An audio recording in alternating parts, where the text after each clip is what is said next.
Hello all the buddies, welcome and welcome back to my channel. Hey, it's me Garima Khetarpal welcoming you all in my channel.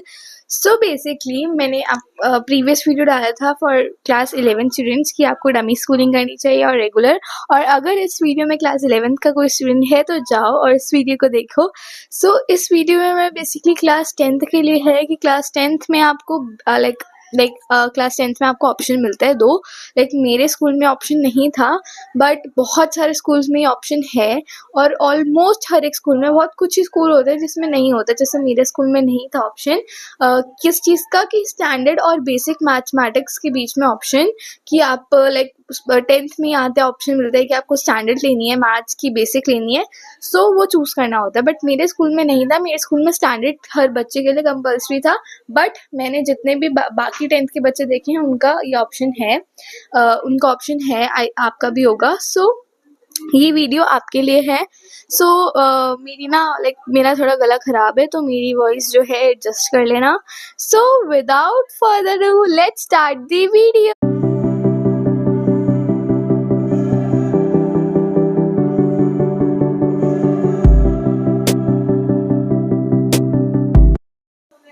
So let's begin with the video. So basically अगर मैं बात करूँ basic और standard maths में से आपको कौन सी लेनी चाहिए, और अगर आप मेरी बात करो मैंने क्या ली था, मैंने आपको बताया कि मेरे स्कूल में ऑप्शन नहीं थे इन दोनों में, तो मैंने हमारे स्टैंडर्ड ही था कंपल्सरी. सो मैंने वैसे भी स्टैंडर्ड ही लेना था, तो था भी कंपल्सरी, और अगर होता भी ऑप्शन तो मैं स्टैंडर्ड ही मैथ्स लेती. ठीक है. तो अगर हम बात करें कि आप अगर कंफ्यूज हो कि आपको बेसिक लेनी चाहिए मैथ्स या स्टैंडर्ड, सो देखो बेसिक मैथ्स, देखो बेसिक मैथ्स में क्या होता है, आपको ना ज़्यादा टफ क्वेश्चंस नहीं देते आपको क्वेश्चन पेपर में. जो हाफ ईयरली और फाइनल एग्जाम का होता है उसमें आपका थोड़ा इजियर लेवल पे और मॉडरेट लेवल पे आपको क्वेश्चन पेपर सेट होता है, और आपको ज़्यादा डिफिकल्ट क्वेश्चन करने की ज़रूरत नहीं होती. बट वही स्टैंडर्ड में आपको हर एक चीज़ पढ़नी पड़ती है, डिफिकल्ट टू डिफिकल्ट लेवल के क्वेश्चन करने पड़ते हैं, कॉम्पिटेंसी बेस्ड क्वेश्चन वो भी डिफिकल्ट लेवल के करने पड़ते हैं. तो ये आपका बस हो जाता है, और आपको थोड़ा बहुत प्री बोर्ड का क्वेश्चन पेपर हल्का फुल्का टफ सेट हो जाता है, वरना बेसिक में ज़्यादातर इजी होता है. बट मैंने कई स्कूल ऐसे भी देखे हैं जिसमें बच्चे बेसिक ले लेते हैं, बट उनका जो क्वेश्चन पेपर होता है उन्हें स्टैंडर्ड वाला ही सॉल्व करना होता है. एंड ये मेरे को थोड़ी बहुत सही भी चीज़ लगी. क्यों? कैसे? क्योंकि देखो, अब अगर आपका ये है कि अगर ये आपका ऐसा मिथ है या कुछ ऐसा आपको लगता है कि अगर मैं बेसिक मैथ्स लूँगा या लूँगी तो मेरा जो बोर्ड का एग्ज़ाम है वो बहुत ईजी आएगा, और अगर मैं स्टैंडर्ड लूँगी तो मेरा बहुत टफ आएगा. तो ये आपकी एक बहुत बड़ी मिथ है. ऐसा बिल्कुल भी मत सोचो कि अगर आपने बेसिक मैथ्स ली तो आपका बोर्ड का एग्जाम का पेपर बहुत टफ आएगा, और अगर आपने स्टैंडर्ड मैथ्स ली तो आपका बोर्ड का एग्जाम का पेपर बहुत हार्ड आएगा. ये एक बहुत बड़ी मिथ है. देखो, ये बिल्कुल भी नहीं पता होता कि पेपर इजी आएगा टफ आएगा, बिल्कुल भी नहीं. बहुत दो तीन सालों से तो यही हो रहा है कि बेसिक मैथ्स का पेपर भी कभी कभी टफ आ जाता है और स्टैंडर्ड का इजी आ जाता है. सिमिलरली ऐसा ऑपोजिट हो जाता है, वाइसा वर्सा, कि कभी बेसिक का टफ आता है, कभी स्टैंडर्ड का टफ आता है, कभी बेसिक का इजी आता है, कभी स्टैंडर्ड का इजी आता है. तो ये चलता रहता है. बस आपको बेसिकली मेन चीज़ है, कंसेप्ट क्लियर होना चाहिए, हर एक चीज़ क्लियर होना चाहिए. फिर क्वेश्चन पेपर जैसा भी आए आप कर लोगे, राइट? आप अटेम्प्ट कर लोगे कि जैसा भी क्वेश्चन पेपर आए. बस द इम्पॉर्टेंट थिंग इज कि आपका कंसेप्ट और हर एक चीज थ्योरी आपको, हाँ, आपकी सिली मिस्टेक कम होनी चाहिए, और ये कैलकुलेशन की मिस्टेक कम करो. कैसे? प्रैक्टिस कर करके, जितनी प्रैक्टिस हो सके. एक क्वेश्चन अगर थोड़ा डाउटफुल लग रहा है कि यार अच्छे से नहीं हुआ, तो उसको 2-3 बार करो ताकि सिली मिस्टेक कम हो, राइट? तो ये है. ठीक है. अब ये आपकी एक मिथ थी जो मैंने क्लियर कर दी. अब बेसिक मैथ्स बता दें, उसमें क्या होता है, स्टैंडर्ड में हल्का लेवल अप होता है, बेसिक में हल्का लेवल डाउन होता है. बस यही होता है. बोर्ड का एग्जाम के पेपर से मत लेना कि भाई इजी आएगा तो हम बेसिक ले लेते हैं. नहीं, ये बिल्कुल भी नहीं होता. कभी भी टफ इजी कुछ भी आ जाए, कुछ भी पता नहीं होता. बस आपका कंसेप्ट क्लियर होना चाहिए. अब अगर देखो, अगर आप 11th में आपने ये सोचा है कि आप कॉमर्स विद मैथ्स लोगे, कॉमर्स के साथ मैथ्स लोगे, तो ऑब्वियसली आप 10th में बेसिक मैथ्स तो नहीं ले सकते, आपको लेनी स्टैंडर्ड ही पड़ेगी. और अगर आपने बेसिक ले ली तो फिर आपको 11th में कॉमर्स विद मैथ्स नहीं मिल पाएगी, विदाउट मैथ्स मिल जाएगी, बट विद मैथ्स नहीं मिलेगी. और अगर आपको मैथ्स चाहिए, चाहे वो साइंस के साथ चाहिए, आपको पीसीएम या पीसीएमबी चाहिए, या आपको कॉमर्स विद मैथ्स चाहिए, तो देन आपको स्टैंडर्ड मैथ्स ही लेनी पड़ेगी 10th में. वरना अगर आपने बेसिक ले ली तो आपको कॉमर्स विद मैथ्स और PCM या PCMB नहीं मिल पाएंगे, राइट। और अगर आपको 11th में PCB चाहिए या आपको ह्यूमैनिटीज चाहिए और कॉमर्स विदाउट मैथ्स चाहिए, then you can take basic. और अगर आपकी मैथ्स भी इतनी अच्छी नहीं है, आपकी मैथ्स स्ट्रांग नहीं है, जैसे मेरी भी इतनी अच्छी नहीं है मैथ्स, तो मैंने मेरा ऑप्शन नहीं था, बट मेरे को स्टैंडर्ड ही चाहिए था।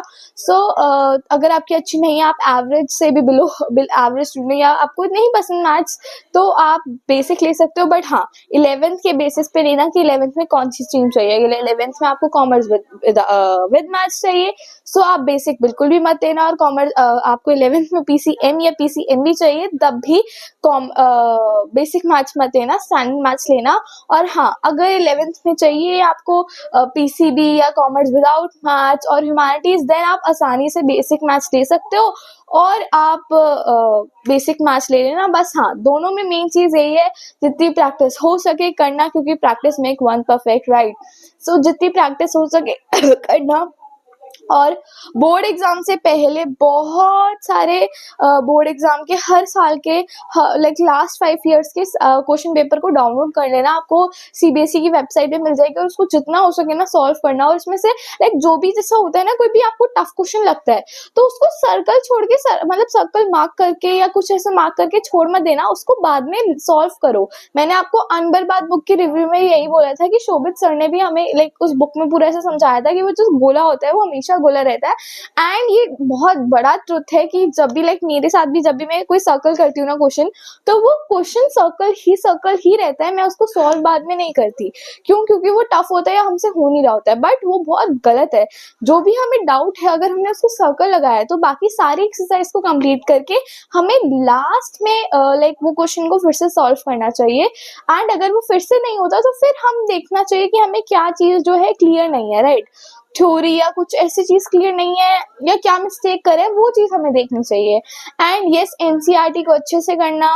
देखो, अगर आप पूछो कि RD हमें लेनी चाहिए, RS अग्रवाल, RD, ये सब बड़ी बड़ी बुकें लेनी चाहिए, और देखो मैंने सच बताऊं तो मैंने RD ली थी, बट मैंने RD को अच्छे से सॉल्व नहीं करा था। मैंने RD को स्टार्टिंग में स्टार्टिंग में जैसा होता है ना कि भाई पूरी कंप्लीट कर लेंगे, तो स्टार्टिंग में मैंने फर्स्ट सेकंड चैप्टर जो इजी चैप्टर है हमारे 10th में, वो मैंने RD से करे थे। बट फिर मैंने RD को छुआ भी नहीं, सच में मैंने RD को पूरे साल फिर नहीं छुआ था। एंड मेरे हिसाब से देखो, RD अगर आप मैथ्स में अच्छे हो, आपकी मैथ्स बहुत स्ट्रांग है, तो RD ले लो आप। और RD तब करना जब आपका सिलेबस कंप्लीट हो जाए, है ना, या आपका एक चैप्टर कंप्लीट हुआ फिर आप RD की एक्सरसाइज करो, दूसरा हुआ फिर RD की एक्सरसाइज करो, तब RD लेना। वरना आप RD के अलावा भी बहुत सारी बुक्स ले सकते हो जिससे आप प्रैक्टिस कर सकते हो। बेसिकली अगर मैं आपको एडवाइस करूँ तो सबसे पहले NCERT, फिर NCERT के एग्जाम्पल्स, फिर एग्जाम्पलर जो है ना मैथ्स की, वो भी करना, क्योंकि उससे भी आपका जो बोर्ड एग्जाम का पेपर होता है उसमें से सीधा उठ के बहुत सारे क्वेश्चन आते हैं। फिर जब आपका बोर्ड एग्जाम हो, उससे पहले जितने भी दिन हो ना, उससे भी पहले स्टार्टिंग में आपको डेट शीट पता चल गई हो, तो क्या करना, बहुत सारे आप प्रीवियस ईयर के बोर्ड एग्जाम के हर एक सेट 1 सेट 2 हर एक सेट डाउनलोड कर लेना, और जितना हो सके प्रिंट आउट निकाल के ना उसको स्टेपलर करके ऐसा सोचना कि आपका 3 आवर्स का एग्जाम है, और उस क्वेश्चन पेपर लिख के उसको सॉल्व करना, फिर खुद से चेक करना, फिर देखना कि किसमें आप मिस्टेक कर रहे हो, उस चैप्टर को करना, राइट। ये जरूर फॉलो करना मैथ्स में अच्छे मार्क्स लाने के लिए। और आई होप कि आपको क्लियर हो गया हो कि आप मैथ्स अगर बेसिक मैथ्स ले रहे हो तो बेसिक मैथ्स और स्टैंडर्ड मैथ्स में से आपको कौन सी लेनी चाहिए क्लास 10th में। ये वाली वीडियो मैं यहीं पे खत्म करती हूँ। I hope you all like the video, you all enjoy the video, do subscribe my channel and thank you.